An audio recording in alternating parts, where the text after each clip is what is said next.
প্রথমত ভঙ্গুর অবস্থা নাই। আপনি রিজার্ভ ছিল $18 বিলিয়ন, এখন $32 বিলিয়ন। ফরেন এক্সচেঞ্জ মার্কেট টালমাটাল অবস্থা, স্টেবল, রেমিটেন্স হাই, এক্সপোর্ট একটু মাঝখানে একটু কমেছে, কিন্তু এক্সপোর্ট অনেক এগিয়ে গেছে। আর দেখেন 18 কোটি লোকের মধ্যে কিন্তু ক্ষুধা এবং ইসের জন্য কেউ ইসে হয়নি। রোজার সময় আমরা একটা ম্যাক্সিমাম জিনিসপত্র ইম্পোর্ট করছি। এনার্জিতে একটু সমস্যা আছে, তবু চেষ্টা করা হচ্ছে।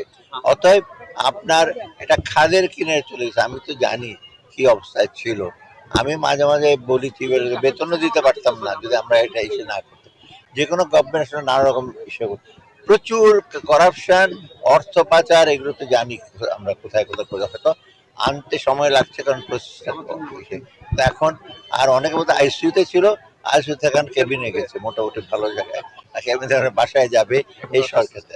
এখন একটু সে অসুস্থ বলবো না, আমরা বলি রিকাভারি স্টেজ। অতএব আমি বলতে খাদের কেনার, আসলে কিন্তু খাদের কেনারই ছিল।